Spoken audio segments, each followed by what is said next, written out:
السلام علیکم۔ دیکھیے، آج ایک مومن کی جو خاص صفت ہوتی ہے کہ وہ آخرت پہ ایمان رکھنے والا ہوتا ہے، انفیکٹ آخرت پہ یقین رکھنے والا ہوتا ہے۔ تو اس کے چلتے اللہ سبحانہ و تعالیٰ نے جو آخرت کا تصور قرآن میں دکھایا ہے، اس پر وہ ایک تو ایمان رکھتا ہے، یقین کرتا ہے ان باتوں پہ، پھر اس کے بعد اس کی تیاری میں لگا ہوا رہتا ہے۔ اسی لیے حضور امامنا مہدی موعود علیہ الصلوۃ والسلام نے بارہا لوگوں کو دعوت دی کہ قرآن میں غور تو کرو کہ مومن کس کو کہتے ہیں، اور اپنا حال قرآن کے موافق جو مومن کی چھوی قرآن پیش کرتا ہے ویسا بننے کی کوشش میں رہے۔ دیکھیے، آخرت پہ یقین رکھنا اور اس پہ اپنی پوری زندگی محنت کرنا، اس میں یہی بات بہت معنی خیز ہے کہ آپ یہاں سے جو حقوق العباد کا معاملہ ہے اس کو مکمل طور پہ صاف کر کے جائیں، کلیئر کر کے جائیں، کیونکہ اگر کوئی چیز باقی رہ جائے گی تو پھر اس کا حساب کتاب ہونے والا ہے۔ اسی کے چلتے جب حضور امامنا مہدی موعود علیہ الصلوۃ والسلام سے حضرت بندگی میاں شاہ نعمت رضی اللہ تعالیٰ عنہ نے پوچھا تھا کہ میں اپنے گناہوں کو کس طرح معاف کرا سکتا ہوں، تو حضرت مہدی موعود علیہ الصلوۃ والسلام نے فرمایا کہ خدا تعالیٰ غفور الرحیم ہے، خدا کے گناہ جو کیے ہو خدا سے معاف کراؤ، مخلوق کے گناہوں کو مخلوق سے معاف کراؤ۔ اور آخرت کی تیاری کے تعلق سے جو حضور امامنا مہدی موعود علیہ الصلوۃ والسلام نے اپنے مصدقان کو حکم دیا ہے وہ یہ ہے کہ آپ نے فرمایا کہ خدا تعالیٰ کے عذاب سے ڈرو، چراغ کی لو پر انگلی رکھو تو برداشت نہ کر سکو گے تو دوزخ کی آگ میں کیسے صبر کرو گے۔ تو اس کے چلتے کچھ آیات ہیں جو میں آپ کے سامنے رکھتا ہوں، آپ ان پر پاز کر کے ان کو اچھے سے پڑھ کر اپنے حساب سے غور و فکر کر کے اپنے ترجمے کے حساب سے غور و فکر کر کے نتیجے پہ پہنچ سکتے ہیں۔ سورہ انبیاء کی ایک آیت ہے، میں اس کا مفہوم پڑھتا ہوں کہ اللہ تعالیٰ فرماتا ہے کہ ہم قیامت کے دن میزان عدل قائم کریں گے تو کسی شخص پر کچھ بھی ظلم نہ کیا جائے گا، اور اگر کوئی عمل رائی کے ایک دانے کے برابر بھی ہوگا تو ہم اسے لے آئیں گے، اور کافی ہیں ہم حساب لینے والے۔ ویسے ہی سورہ بقرہ کی ایک آیت ہے جس کا مفہوم اللہ تعالیٰ جو ہے یوں فرماتے ہیں کہ ایمان والو، تم پر فرض کیا گیا ہے قصاص مقتولوں کے بارے میں، آزاد کے بدلے آزاد اور غلام کے بدلے غلام، عورت کے بدلے عورت، پس جسے اس کے بھائی کی طرف سے کچھ معاف کیا جائے تو دستور کے مطابق پیروی کرے اور اسے اچھے طریقے سے ادا کرے، یہ تمہارے رب کی طرف سے آسانی اور رحمت ہے، پس جس نے اس کے بعد زیادتی کی تو اس کے لیے دردناک عذاب ہے۔ دیکھیے، دو باتیں ہوئی ابھی تک، ایک یہ کہ رائی کے دانے کا بھی کوئی عمل رہے گا تو وہ لائے جائے گا، تو کیا مومن کوئی باقی رکھ کے بعد جائے گا یہاں سے؟ ہرگز نہیں۔ وہ ہمیشہ اس جستجو میں رہے گا کہ جو بھی معاملہ کسی دوسرے بھائی سے ہوا ہے اس کو اس میں کمپلیٹ کر لے۔ اور دوسری بات یہ کہ ہمیں قصاص ادا کرنا ہے، اگر ہم نے کسی کا فائنینشیل لاس کیا ہے، اگر ہم نے کسی کے اوپر بہتان اٹھایا ہے، ہم نے کسی کو بدنام کیا ہے جھوٹا، تو ہم جا کے صرف سیٹلمنٹ کے طور پہ ان سے کمرے میں معافی مانگ لیں گے تو یہ غلط بات ہوگی۔ وہ تو مانگنا ہی ہے، لیکن اس سے پہلے ہمیں پبلکلی یہ ڈکلیئر کرنا پڑے گا کہ جو میں نے بہتان اٹھایا، جو میں نے ان کا فائنینشیل نقصان کیا، اس کو ریٹرن کریں گے، اس کے بعد میں پھر معافی بھی مانگیں گے۔ تو اسی کے چلتے پھر آگے ایک آیت ہے سورہ النور کی، اس کا ترجمہ یوں ہوتا ہے کہ اور قسم نہ کھائیں تم سے فضیلت والے اور مال میں وسعت والے کہ وہ قرابت داروں کو، مسکینوں کو اور اللہ کی راہ میں ہجرت کرنے والوں کو نہ دیں گے، اور چاہیے کہ وہ معاف کر دیں اور درگزر کریں، کیا تم نہیں چاہتے کہ اللہ تمہیں بخش دے، اور اللہ بخشنے والا نہایت مہربان ہے۔ یعنی دیکھیے، اس آیت سے ہمیں پتہ چل رہا ہے کہ جب کبھی بھی کوئی مس انڈرسٹینڈنگ کا معاملہ ہو جائے یا آپس میں رنجش ہو جائے، اونچ نیچ ہو جائے رشتوں میں، تو ہم جو ایک دوسرے کی مدد کر رہے تھے وہ مدد کرنا نہیں روکنا ہے، نمبر ون۔ نمبر ٹو یہ کہ معاف اس لیے کرنا ہے ان کی رنجشوں، ان کی خطاؤں کو، رشتہ داروں کی، جاننے والوں کی، کیونکہ ہمیں بھی تو اللہ سے معافی مانگنی ہے، کیونکہ وما قدر اللہ حق قدری کے تحت کون اس بات کا دعویٰ کر سکتا ہے کہ ہم نے اللہ کی عبادت ویسی کی ہے، اللہ کی عبادت کا حق ویسا ادا کیا ہے جیسا کہ کرنے کا تھا؟ تو کئی خامیاں خدا کے تعلق سے ہمارے اندر موجود ہیں. تو اللہ ہمیں کہہ رہا ہے کہ کیا تم نہیں چاہتے کہ اللہ تمہیں معاف کرے؟ تو اس کے لیے بھی ہمیں جو ہے ہمارے دوسرے بھائیوں کو معاف کرنا پڑے گا،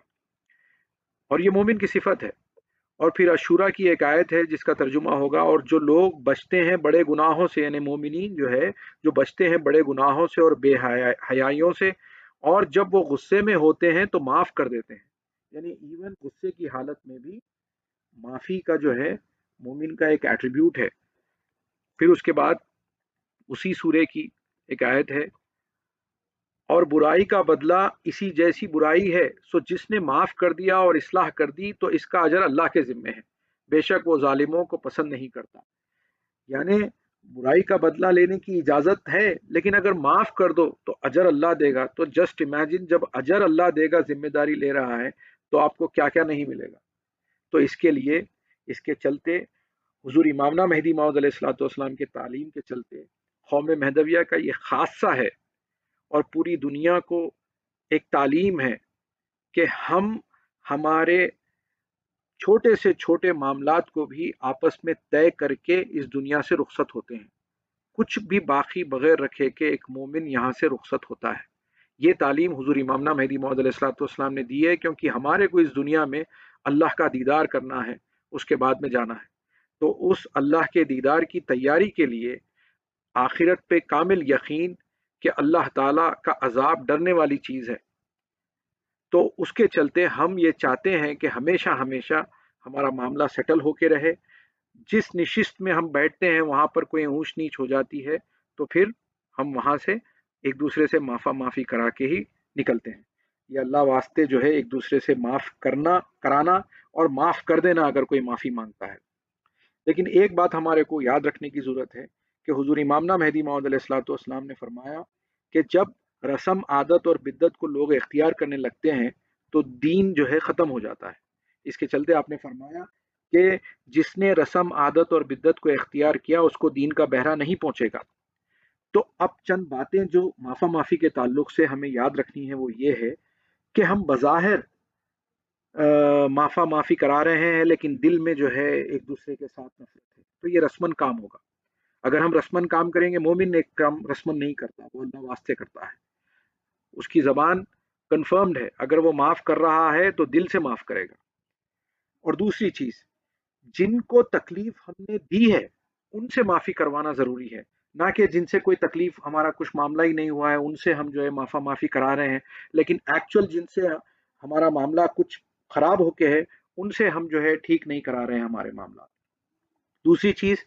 ایک ظالم اور مظلوم کا معاملہ ہو گیا، جس کے اندر اگر آپ مظلوم ہیں، ایک مومن مظلوم ہے، تو وہ ظالم کو اور بڑھاوا اور طاقتور دینے کے لیے جا کے اس سے معافی نہیں مانگے گا. جس سے ظلم ہوا ہے اس کا کام ہے کہ معافی مانگے. اکثر کیا ہوتا ہے کہ لیڈر، کوئی غنڈہ جب کوئی ظلم کرتا ہے تو کچھ لوگ کیا کرتے ہیں کہ آئندہ وہ مزید ظلم نہ کرے، جا کے سبمٹ کر دیتے ہیں. نہیں، صرف مومن اللہ سے ڈرتا ہے، تو ایسا معافی نہیں. اس کو چاہیے کہ جس سے ظلم ہوا وہ آئے اور معافی مانگے اگر وہ چاہتا ہے کہ معاملہ درست ہو. اور ایک بات کہ اگر ہم کسی کو جانی مالی نقصان پہنچائے ہیں تو اس کا قصاص دینا چاہیے، اس کے بعد معافی مانگنی چاہیے. اور اگر کسی کا پیسہ رہ گیا ہے، خیانت ہو گئی ہے، تو ہمیں پہلے اس کو ادائی کرنا چاہیے، اس کے بعد میں معافی مانگنا چاہیے.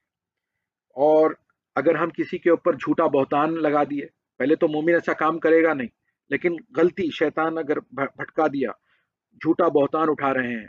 اور کسی کے تعلق سے شریف عورت پہ جو ہے الزام لگا رہے ہیں، شریف آدمی پہ بددینی کی بات کر رہے ہیں،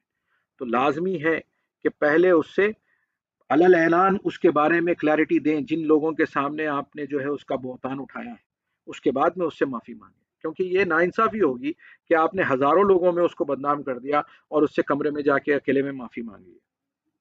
آپ ضرور معافی مانگیے، لیکن معافی مانگنے سے پہلے اس کی کریکشن کریے پبلک میں. جیسا پبلک میں کسی کو بدنام کیا ہے تو پبلک میں کریکشن کریے. اور اسی کے چلتے ایک جو بیماری انشاءاللہ ہماری قوم میں نہیں رہنا چاہیے، نہیں رہے گی، لیکن جو لوگ قوم کے معاملات تعلیمات سے ہٹ کے کام کر رہے ہیں، اغیار کا دیکھا دیکھی سیکھ کے، جو بیٹیوں کو گھر میں لا رہے ہیں اور ظلم و زیادتی کر رہے ہیں، یا شادی کے دوران میں ناجائز مانگوں کے ساتھ آپ نے بیٹیوں کے ساتھ بیاہ کیا ہے، آج آپ کو اگر توفیق ہوئی ہے تو پہلے جائیے، اور اگر آپ کے سسرال والے مقروض ہیں تو ان سے وعدہ کریے کہ میری وجہ سے جو آپ مقروض ہوئے ہیں میں وہ پہلے ادا کروں گا، اس کے بعد میں معافی مانگیے۔ اور ایسے ہی اگر اگر آپ کے حالات نہیں ہیں تو آپ وقت لیجئے کہ میں بھی جو ہے مجھے وقت دیجئے، میں آہستہ آہستہ کر کے جو میری ناجائز ڈیمانڈز آپ نے پوری کی ہیں میرے کہنے پر، تو وہ جو ہے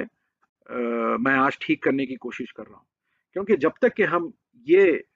جہاں پہ ہم نے پرابلم کریٹ کیا ہے اس کو ٹھیک نہیں کریں گے، ان لوگوں سے معافی نہیں مانگیں گے، اور اگر جن لوگوں سے ہمارا کوئی معاملہ ہی نہیں ہوا ہے ان سے سلام علیک کر کے بولا چلا معاف کرا رہے ہیں، تو یہ رسم ہو جائے گی۔ 10,000 لوگوں کا گروپ ہے سوشل میڈیا پہ، فیس بک پہ، آپ جس کو جانتے نہیں، انجانے میں کبھی کسی سے ملاقات نہیں ہوئی، ان سے آپ بولا چلا معاف کرا رہے ہیں؟ نہیں، پہلے گھر والوں سے معافی کرائیے، پڑوسیوں سے، رشتہ داروں سے، جن لوگوں سے آپ کی کوئی اٹھک بیٹھک میں کوئی بات چیت ہوئی ہے ان سے معافی کرائیے، تو پھر یہ بات رسمن نہیں ہوگی، ایمان کا حصہ ہوگا، کیونکہ ایک مومن کی نشانی ہے کہ وہ اس دنیا میں تمام معاملات کو حل کر کے ہی اس دنیا سے رخصت ہوگا، کیونکہ حضور امامنا مہدی موعود علیہ الصلوۃ والسلام کے تعلیم کے چلتے ہمیں اس دنیا میں خدا کو دیکھنے کی جستجو کرنا ہے۔ تو انشاءاللہ تعالی یہ ٹیک اوے ہیں اپنے، آپ اسکرین پہ دیکھ سکتے ہیں، اور کوشش کریے کہ مل جل کے ہم ریئل مومن بننے کی کوشش کریں، اور یہ پوری انسانیت کو یہ بولا چالا کی جو ایک تہذیب اور ایک ہمارے پاس ایک عمل ہے اس کو پھیلا سکتے ہیں، کیونکہ آخرت پہ یقین رکھنا اگر ہے تو حقوق العباد درست کرنا لازمی ہے، کیونکہ اللہ تعالیٰ غفور الرحیم ہے، جیسے مہدی علیہ الصلوۃ والسلام نے فرمایا وہ اپنے گناہ تو معاف کرے گا لیکن مخلوق کے گناہوں کو مخلوق سے معاف کروانا ہوگا، تبھی جا کے آخرت پہ یقین رکھنے کا دعویٰ مکمل ہوگا۔ خدا حافظ۔